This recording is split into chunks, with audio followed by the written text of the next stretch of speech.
policies, and we have a number of them to get through tonight. Our first policy is policy 12. Dr. Pharoan and Marion Moore signed up. So this time, Dr. Pharoan, you're first up. And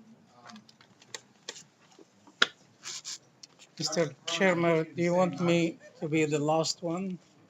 well, I'll give you, if you want to do yours together or separately, whatever you're comfortable doing. I see you've signed up for all the policies, whichever you'd like to. I really'd rather talk to them all in the same time, one after the other myself. Okay, well, I'd like you to do it first then, if you would do that. So do you need me to read them out, or do you have them all in order? I have them in the same order. All right, go ahead. Thank you all for allowing me to speak to you. I take it seriously. And if I'm allowed to be an active member in the PRC, I would not really speak to you, just an idea. Okay. Policy number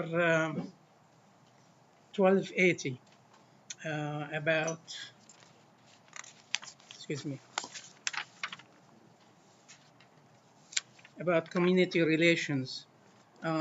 As I stated in previous comments, I request that the word efficient use of school to be defined.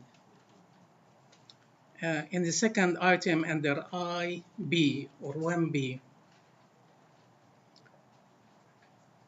it says recognizes the importance of community involvement. Recommend to you to use the word engagement. Involvement is softer than engagement, and sitting listening to the board, I think you want engagement with the public.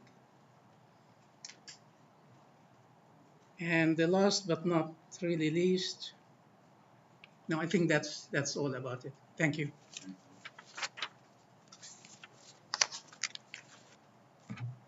Next policy is 5250 on graduation requirements. 1300 in my sequence.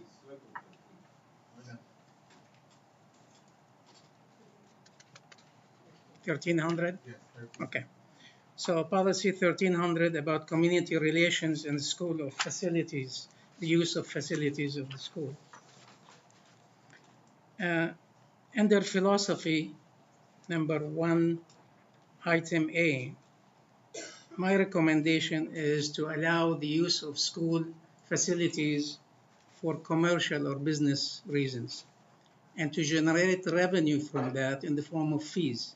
This is not the same asking the school system to make revenues like taxes. It is about fees. It would be the same if I ask the school system to give me a copy of the past 10 years of anything I have to pay for every page.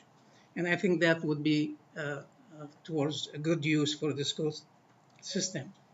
The second item under number 3 guidelines,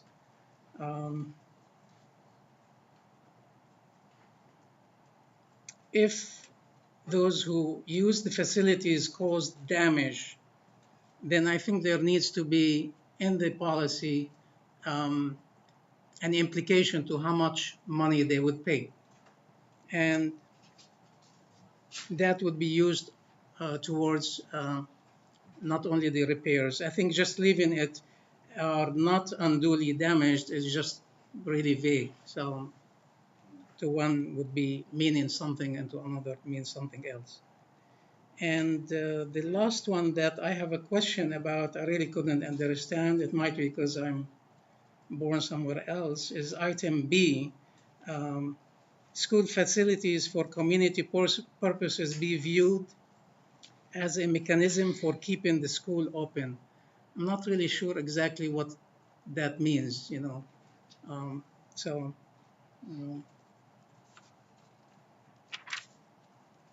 and next one is still 1300. It's an item D is approve, reject, or revoke any application. Recommend that we add for a justifiable, reasonable cause. Last but not least, under item D number 5, school facilities violates any board policy, superintendent rule, or any rules and regulations concerning the use of the school facilities. So just add in the word violating county, state, federal laws or rules. That's the end of my comments about policy 1300. Thank you, Dr. Pharoan. The next one is 5250, graduation requirements. 5250 about students retention graduation requirement. Again, briefly, item number 1A talks about graduation from high school. The board is dedicated to ensuring that its graduates are college and career ready. And then it talks about reaching their potential as responsible, productive citizens. My thought is to add also the word ethical, because the school system is really what brings the new generations. And if we look at our life, everyday life, ethics are really important for doing the right thing. And the next line suggests adding to meet the diverse needs, aptitudes, adding the words cultural, scientific, math, literally, and ethical needs of future graduates. Again, to basically focus and stress that it's not about just math and science, it's about making a whole student that become an excellent citizen in the future. Item number 2 under standards. Item number A, basically the requirement for graduation is in accordance with, the bylaws of Maryland State Board of Education.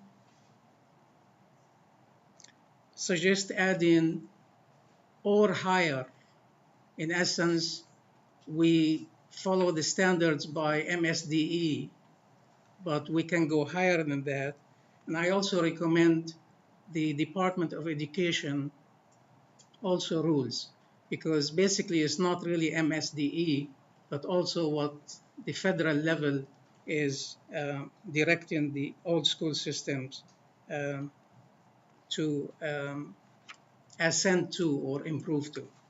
That's the end of my comments on 5250. Thank you, Dr. Pharoan. The next one is 5520, conduct student dress code. Okay, this one is a difficult policy, and I only request that the board member and the public would be open-minded about it.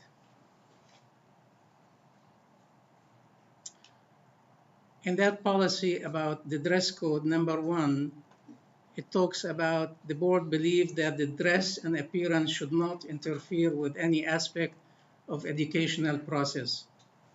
I think this is subjective in nature and can be misused or misunderstood.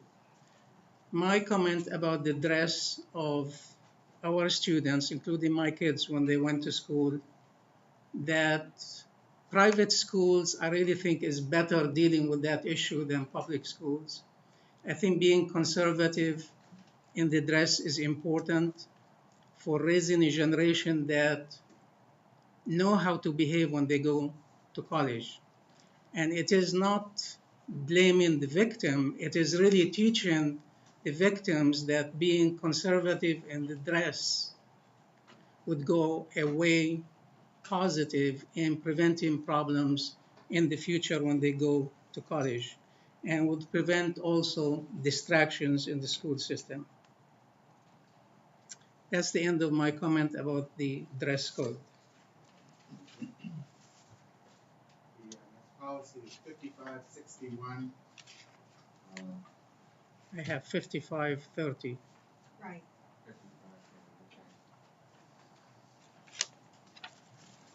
5530 policy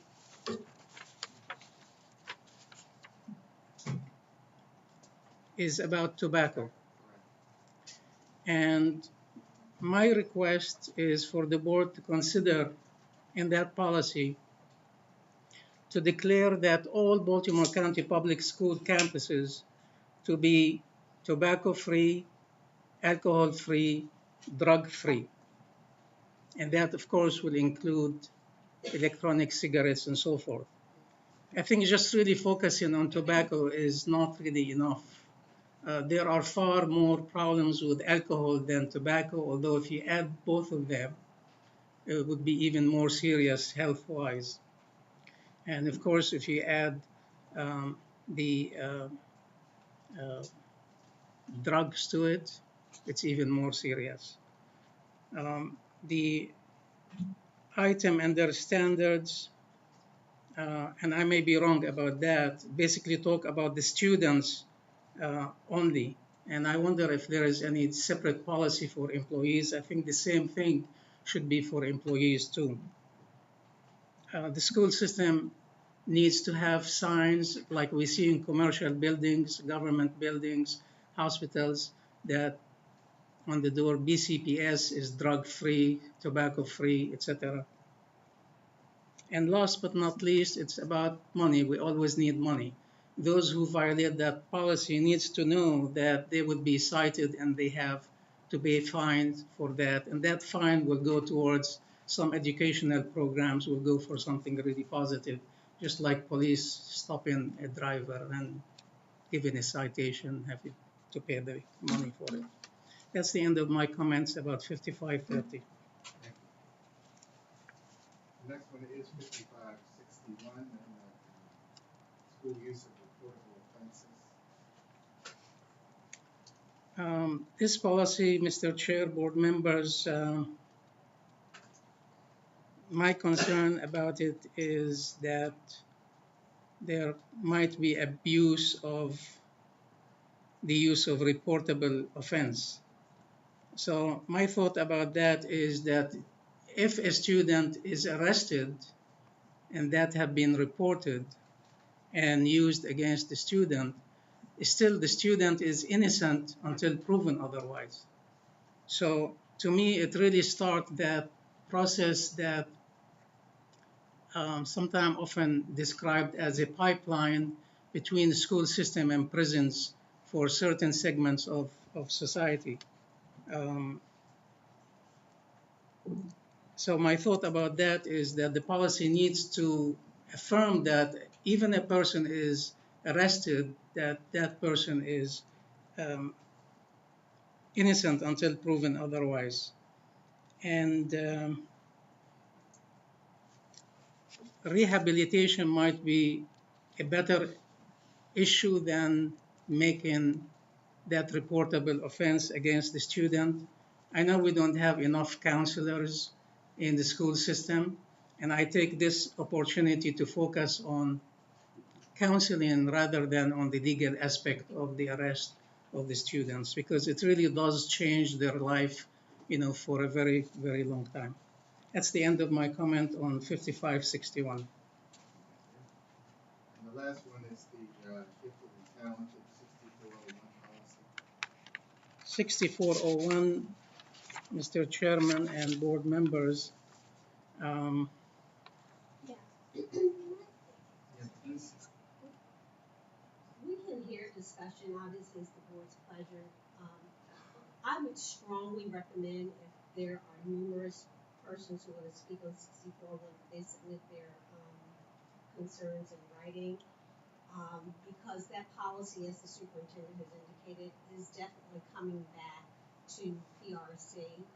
And I can personally say that I have read the emails that have come in, and I'm going to be asking that staff compile all of the written material for all PRC members, so that we can, when we get back to that policy, we will review all of the various comments and address them.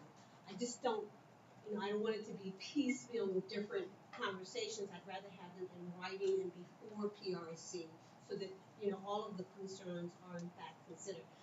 Obviously, I can't stop people from talking tonight, but what I am saying as chair of PRC, speaking personally, would be much more meaningful if you continue to submit your concerns in writing.